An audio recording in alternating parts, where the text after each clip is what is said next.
Tu as déjà peut-être vécu ça dans ton activité. Une année où tout semble demander du mouvement, des décisions, de l'élan, de la visibilité.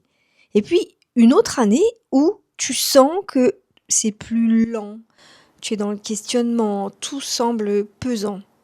Et à l'intérieur d'une même année, c'est pareil, il y a des mois où tu te sens porté, inspiré, c'est clair, c'est fluide. Et d'autres où finalement tout te paraît lourd, flou, exigeant. Et souvent dans ces moments-là, on se juge. On se dit qu'on a perdu notre motivation, qu'on est moins performant, on doute de tout, trop même. Bref, on se dit qu'on n'est plus fait pour ça, qu'il y a un problème dans notre business. Alors qu'en réalité, le problème, c'est pas toujours ça. Le problème, c'est ce que j'observe souvent chez les dirigeants, les entrepreneurs, les indépendants que j'accompagne, c'est qu'ils vivent finalement toutes les périodes avec la même énergie. Ils voudraient être toujours aussi productifs, visibles, inspirés, bref. Mais en réalité, on traverse tous des cycles dans notre vie. Et quand on comprend pas ces cycles, on finit facilement par se comparer, se forcer finalement à faire ce qu'on n'a même plus envie de faire, ce qui nous passionnait avant. On va se mettre la pression, on va croire qu'on échoue, alors que simplement on est dans une autre phase qui correspond pas à celle qu'on est en train de traverser. Donc on fluctue. L'énergie va fluctuer entre énergie basse qui peut s'accompagner donc de frustration, de doute, de perte de repères, de comparaison, de pression, on va dire temporelle, et puis on va glisser vers une spirale du découragement si finalement cette phase n'est pas reconnue. Alors quand on est dans une période basse, mal comprise, on peut glisser vers le repli, l'inaction, l'auto-jugement, mais quand elle est reconnue finalement, on peut au contraire la recadrer, chercher du soutien, revenir à de petites actions adaptées. Donc on va fluctuer avec des énergies hautes et des énergies basses. Et c'est là que la numérologie peut devenir intéressante. Pas comme un outil qui décide à ta place, mais comme une lecture qui va t'aider à mieux comprendre ce que tu traverses dans ton activité, dans quel cycle tu es. Et aujourd'hui, j'ai envie de me consacrer sur 2 clés très utiles pour entreprendre. Ça va être ton année personnelle et tes mois personnels. Donc, dans la vidéo précédente, on a vu le chemin de vie, ça t'aide à comprendre comment toi tu fonctionnes naturellement. Alors que l'année personnelle et les mois personnels, eux, vont t'aider à comprendre dans quelle phase tu es. Et ça, dans un business, c'est hyper précieux. L'année personnelle permet de comprendre finalement dans quelle grande dynamique tu traverses tout sur une année donnée. Donc elle te donne une tonalité globale de la période.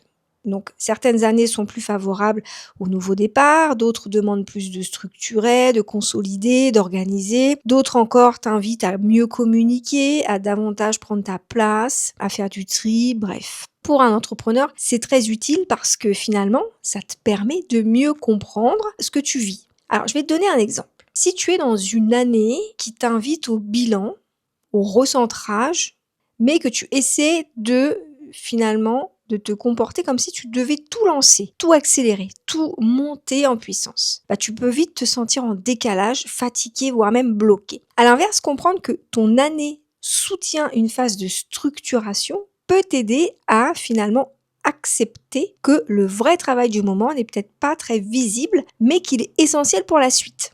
Donc il y a des phases pour lancer, relancer des choses, pour agir, pour réévaluer, pour ralentir, intégrer et préparer autre chose. Alors comment on va calculer ton année personnelle ? Le calcul est simple, tu vas additionner ton jour de naissance et ton mois de naissance, puis tu vas additionner l'année en cours, donc ici c'est 2026. Donc si je prends l'exemple du 14 août, on va mettre 1 plus 4 plus 8 plus 2 plus 2 plus 6. Okay, pour l'année 2026. Donc ça fait 23 et on réduit 3 plus 2, 5. Donc on va se trouver en année personnelle 5. Donc l'année personnelle et les mois personnels, je réduis toujours le calcul pour trouver un nombre entre 1 et 9. Okay, certaines grandes écoles gardent les maîtres nombres, mais pour ma pratique, je trouve que pour les cycles annuels et mensuels, je préfère une lecture simplifiée et cohérente. Donc pour te donner un premier repère, je vais te faire une lecture rapide des années personnelles pour une interprétation dans ton domaine professionnel. Alors, si tu es en année personnelle 1, c'est une année de démarrage, initiative, de nouveaux cycles. Donc là, on va planter les graines et souvent, c'est le moment de lancer, décider, repartir autrement, oser prendre sa place.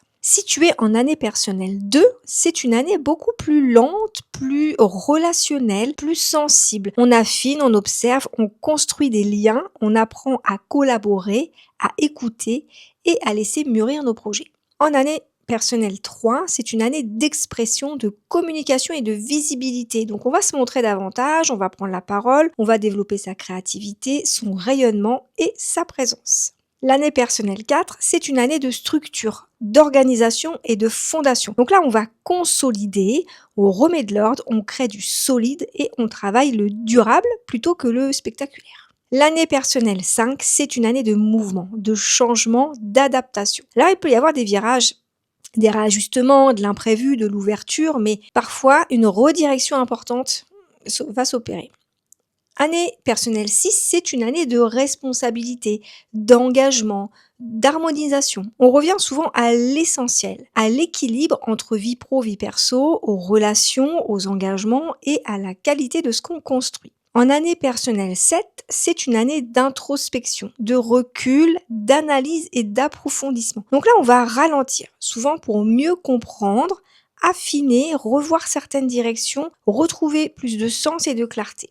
En année personnelle 8, c'est une année de concrétisation, de résultats, de pouvoir personnel et de matérialisation. Donc là, on parle davantage d'argent, d'impact, de posture, de leadership, de décisions fortes et de retour au concret. L'année personnelle 9, c'est une année de bilan, de tri, de clôture. Donc là, on termine un cycle, on laisse partir ce qui n'a plus sa place, on épure, on fait de l'espace avant une nouvelle étape, un nouveau cycle. Donc l'année personnelle te donne donc ta grande, on va dire, ambiance de l'année. Mais à l'intérieur de cette année, il y a aussi des variations plus fines. Et c'est là qu'interviennent les mois personnels.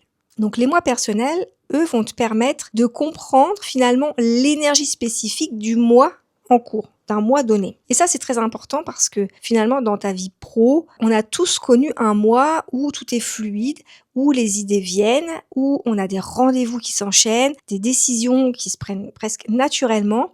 Et puis, d'autres périodes où finalement, on va avoir un mois où tout paraît plus dense, plus lent, plus intérieur, plus compliqué. Donc souvent, on interprète ces variations comme une faiblesse parce qu'en réalité, notre énergie bouge.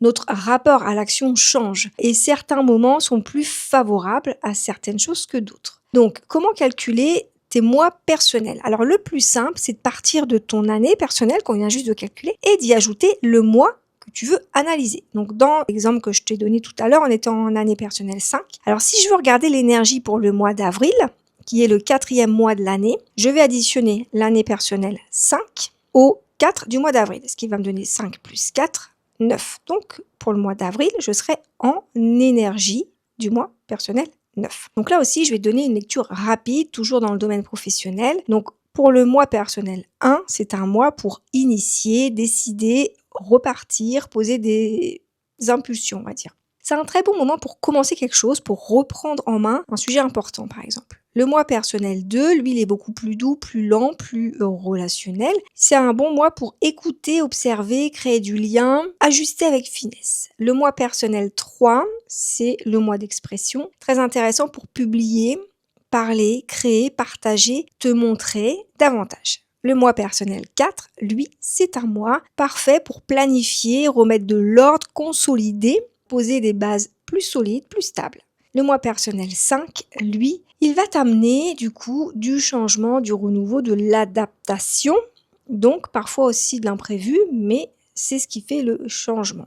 Le mois personnel 6, lui, donc c'est l'harmonisation, c'est l'engagement, les responsabilités, donc on revient souvent à la qualité des relations, aux priorités, à l'équilibre de ce qui mérite vraiment ton attention. Le mois personnel 7, c'est un mois de recul. On va analyser, on va faire une introspection et on va recentrer. Donc, très bon mois pour observer, approfondir et affiner avant d'agir. Le mois personnel 8, lui, c'est un mois qui est très concret dans le résultat, dans les décisions fermes. Donc, on parle plus de performance, de posture, de matérialisation, du leadership et du retour au tangible. Le mois personnel 9, lui, c'est un mois de tri, de bilan et de libération. Donc on va terminer, clôturer pour préparer le nouveau départ. Donc ce que ça change concrètement dans ton business, eh bien quand tu comprends mieux ton année et tes mois personnels, tu peux commencer à voir finalement ton activité autrement. Tu peux comprendre mieux pourquoi certaines périodes sont fluides, pourquoi d'autres te demandent du tri, pourquoi certains mois sont faits pour te montrer,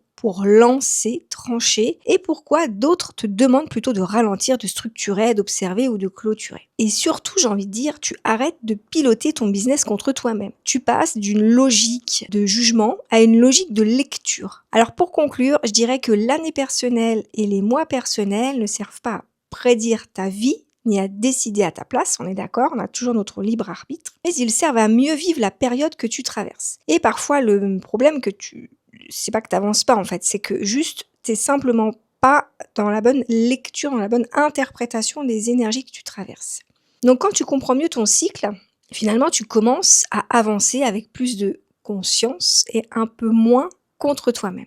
Donc, c'est vrai que dans la vie d'un dirigeant, c'est hyper intéressant de comprendre ce qu'on traverse, d'analyser et de comprendre pourquoi finalement on avance à recul. Alors si cette vidéo t'a parlé et si tu veux une interprétation plus complète de ton année personnelle et de tes mois personnels, de ce que concrètement tu vas traverser dans ton activité, tu peux trouver toutes les informations en description de la vidéo.